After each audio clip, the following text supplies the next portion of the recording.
السلام علیکم ورحمۃ اللہ وبرکاتہ۔ وعلیکم السلام ورحمۃ اللہ وبرکاتہ۔ الحمد للمتوحد بجلالہ المتفرد وصلاته دوما على خیر الانام محمد وعلى آلہ واصحابہ وذریاتہ واہل بیتہ اجمعین، اما بعد،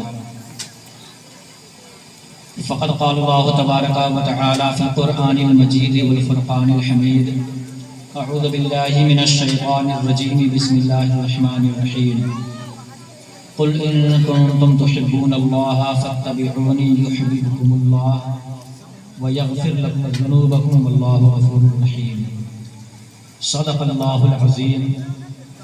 بارك الله لنا ولكم في القرآن العظيم ونفعنا وإياكم بالآيات والذكر الحكيم، إنه تعالى جواد كريم ملك بر رؤوف رحيم۔ لي خمسة أطفي بها حر الوباء الحاطمة، المصطفى والمرتضى وابناهما والفاطمة، سرورا شاہ کریمہ دستگیرہ اشرفا حرمت روح پیمبر یکنسر انسو ایما۔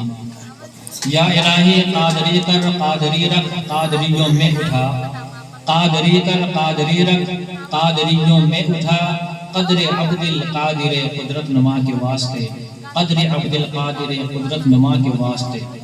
پورا مجمع جی لگا کر کے ایک بار پڑھ لیجئے درود پاک۔ اللہم صلی علی سیدنا سفینہ حبیبنا نبینا مولانا محمد مبارک صلی اللہ علیہ وسلم۔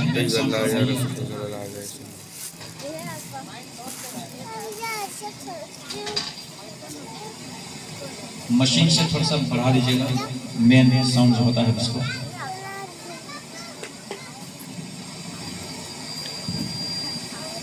ایک بار اور عقیدت و محبت کے ساتھ بارگاہ رسالت مآب میں درود پاک کا حدیہ نچھاور کر لیجئے۔ اللہم صلی وسلم علی سیدنا شفیعنا مولانا محمد مبارک صلی اللہ علیہ وسلم۔ دشوار اگر محسوس نہ کریں تو ایک بار اور نبی اور آل نبی کی بارگاہ میں درود پاک کا ہدیہ نچھاور کر لیجئے۔ صلی اللہ علی النبی الامی و آلہ صلی اللہ علیہ وسلم، صلاۃ و سلام علیک یا رسول اللہ صلی اللہ تعالی علیہ وسلم۔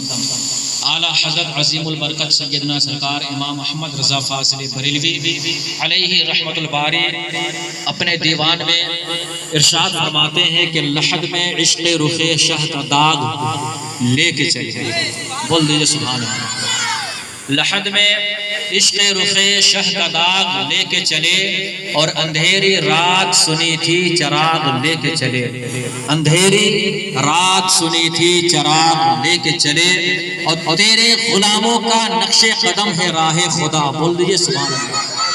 تیرے غلاموں کا نقش قدم ہے راہ خدا، تیرے غلاموں کا نقش قدم ہے راہ خدا، اور وہ کیا بہک سکے جو یہ سراغ لے کے چلے، وہ کیا بہک سکے جو یہ سراغ لے کے چلے۔ دوسرے مقام میں ارشاد فرماتے ہیں کہ فرش والے تیری شوکت کا علو کیا جانے، فرش والے تیری شوکت کا علو کیا جانے، فرش والے تیری شوکت کا علو کیا جانے، اور خسروا عرش پہ اڑتا ہے فریرہ تیرا، خسروا عرش پہ اڑتا ہے فریرہ تیرا، اور تیری سرکار میں لاتا ہے رضا اس کو شفیع، تیری سرکار میں لاتا ہے رضا اس کو شفیع، تیری سرکار میں لاتا ہے رضا اس کو شفیع، اور جو میرا غوث ہے اور لاڈلا بیٹا تیرا، جو میرا غوث ہے اور لاڈلا بیٹا تیرا، واہ کیا جود و کرم ہے شہ بطحہ تیرا۔ پڑھیے درود پاک، اللہم صلی وسلم علی سیدنا مولانا محمد مبارک وسلم، صلو علیہ صلاۃ و سلام علیک یا رسول اللہ صلی اللہ تعالی علیہ وسلم۔ معزز سامعین کرام، بڑی محبت کے ساتھ یہ مجلس منعقد کی گئی ہے، باقاعدگی کے ساتھ رہیں، اور جو پیغام اس مجلس سے اس اسٹیج سے دیا جا رہا ہو اسے اپنے دل میں کیچ کرنے کی کوشش کریں، اور ممکن ہو تو اس پر عمل کرنے کی بھی کوشش کریں۔ میں بھی دعا کرتا ہوں کہ پروردگار عالم مجھے قرآن و حدیث کی روشنی میں ہی بات کرنے کی توفیق عطا فرمائے، تاکہ آپ لوگوں کا اس پر عمل بھی ہو جائے، اور اس کے ذریعے سے دنیا میں بھی سرخروئی حاصل ہو، اور کل حشر کے میدان میں اسی کے ذریعے سے ہماری بخشش بھی ہو جائے۔ حضرت علامہ مولانا عبد المجید صاحب قبلہ نے بڑی ہی اس کو احتشام کے ساتھ یہ سعادت مندی والی بات یوں کہیے خوشخبری سنائی کہ محفل پاک کا انعقاد کیا جا رہا ہے، جس میں مجھ ناچیز کو دعوت انہوں نے پیش کیا ہے۔ رب تبارک و تعالیٰ کی بارگاہ میں عرض گزار ہوں کہ پروردگار عالم عالی جناب حضرت مولانا عبد المجید صاحب قبلہ کے عمر میں علم میں خوب برکتیں اور ترقی عطا فرمائے، اور ساتھ ہی ساتھ یہاں آنے کے بعد پتہ چلا کہ ہمارے عزیز محترم حافظ و قاری وسیم رضا صاحب قبلہ بھی یہی تشریف رکھتے ہیں۔ یہ جان کر کے بھی بڑی خوشی حاصل ہوگی۔ اللہ رب العزت کی بارگاہ میں دعا ہے کہ اللہ تبارک و تعالیٰ ان کی بھی خدمتوں کو مقبول بارگاہ فرمائے۔ بس آپ سے بس اتنا التجا میری ہے کہ آپ میری باتوں کو غور سنیں اور اس پر عمل کرنے کی کوشش کریں، اس لیے کہ یہ محبت بھرا پیغام محبت بھری مجلس سے آپ کو دیا جا رہا ہے، اور جب محبت کا پیغام اگر کسی کو دیا جائے تو اس پر ضرور عمل کرنے کی کوشش کرنا چاہیے۔ میں وہ باتیں آپ تک پہنچانے کی کوشش کروں گا جو آپ کو رسول اللہ صلی اللہ تعالی علیہ وسلم سے جوڑ دے، جو اللہ رب العزت کی ذات سے آپ کو جوڑ دے۔ اگر کل آج تک اگر آپ اللہ رب العزت کی ذات کو نہیں جانتے تھے تو آج اللہ رب العزت کی ذات کو جان لیں۔ رسول پاک صلی اللہ تعالی علیہ وسلم کی ذات کو نہیں پہچانتے تھے تو آپ انہیں بھی پہچاننے کی کوشش کر لیں، اس لیے کہ جانتے ہیں مسلمانوں دنیا میں جتنے بھی انسان ہیں چاہے کسی بھی دھرم سے تعلق رکھنے والا ہو، سب کی خواہش یہی ہوتی ہے، سب کا ارادہ یہی ہے اور سب یہی پلان بنا کر کے بیٹھے ہیں کہ جب ہم مریں گے تو مرنے کے بعد اللہ کی بارگاہ میں حاضر ہوگے، پھر حساب و کتاب ہوگا، حساب و کتاب کے بعد جہنمیوں کو جہنم میں ڈالا جائے گا، جنتیوں کو جنت میں بھیجا جائے گا۔ تو اس اسنا میں فرشتے ہمیں جہنم میں نہیں بلکہ جنت کا حقدار بنا دے، ہمیں جنت تک پہنچا دے، ہماری جگہ جہنم میں نہیں بلکہ جنت میں متعین کر دی جائے۔ ہر مسلمان یہی خواہش لے کر کے اس دنیا میں رہتا ہے، اگرچہ کوئی بھی عمل کر بیٹھے تو اگرچہ کتنوں ہی گناہ کیوں نہ کرے لیکن ارادہ بس یہی ہے کہ ہم جنت کے حقدار ہو جائے۔ پلان ہمارا صرف یہی ہے کہ ہم جنت کے حقدار ہو جائے، ہمارا ارادہ ہمارا منصوبہ بس یہی ہے کہ اللہ رب العزت کو ہم راضی کر لیں اور اللہ رب العزت ہمیں جنت عطا فرما دے۔ جانتے ہیں پیارے اسلامی بھائیوں، صحابہ کرام کی جماعت بھی اب گزر چکی ہے، وہ بھی صحابہ کرام کی جماعت کو جب آپ دیکھیں گے اور اندازہ کریں گے تو وہ صحابہ کرام بھی اللہ رب العزت کو راضی کرنے کی کوشش کرتے رہے۔ صدیق اکبر رضی اللہ تعالی عنہ آئے، وہ بھی اللہ رب العزت کو راضی کرنے کی کوشش کی ہے۔ فاروق اعظم کے سامنے آئے، انہوں نے بھی اللہ رب العزت کو راضی کرنے کی کوشش کی۔ حضرت عثمان ذوالنورین تشریف فرما ہوئے، وہ بھی اللہ رب العزت کو راضی کرنے کی کوشش کی ہے۔ حضرت مولا علی مشکل کشا سے تشریف فرما ہوئے، وہ بھی اللہ رب العزت کو راضی کرنے کا سامان اکٹھا کیا۔ حضرت امام حسن کے تشریف فرما ہوئے، انہوں نے بھی اللہ رب العزت کو راضی کرنے کی کوشش کی ہے۔ حضرت امام حسین رضی اللہ تعالی عنہ کی ذات ہے، انہوں نے بھی اللہ رب العزت کو راضی کرنے کی کوشش کی ہے۔ حضرت امام زین العابدین رضی اللہ تعالی عنہ نے، انہوں نے بھی اللہ رب العزت کو راضی کرنے کی کوشش کی ہے۔ حضرت موسیٰ کاظم بھی ہے، انہوں نے بھی اللہ رب العزت کو راضی کرنے کی کوشش کی ہے۔ حضرت امام اعظم ابو حنیفہ آئے، انہوں نے بھی اللہ رب العزت ہی کو راضی کرنے کی کوشش کی ہے۔ حضرت امام شافعی تشریف فرما ہوئے، انہوں نے بھی اللہ رب العزت ہی کو راضی کرنے کی کوشش کی ہے۔ حضرت امام مالک تشریف فرما ہوئے، انہوں نے بھی اللہ رب العزت ہی کو راضی کرنے کی کوشش کی ہے۔ حضرت امام احمد بن حنبل رونق افروز ہوئے، انہوں نے بھی اللہ رب العزت ہی کو راضی کرنے کی کوشش کی ہے۔ یہاں تک کہ غوث اعظم انہوں نے بھی اللہ رب العزت کو راضی کرنے کی کوشش کی ہے۔ حضرت غریب نواز رضی اللہ تعالی عنہ، انہوں نے بھی اللہ رب العزت ہی کو راضی کرنے کی کوشش کی ہے۔ مخدوم سمنانی کچوچوی، انہوں نے بھی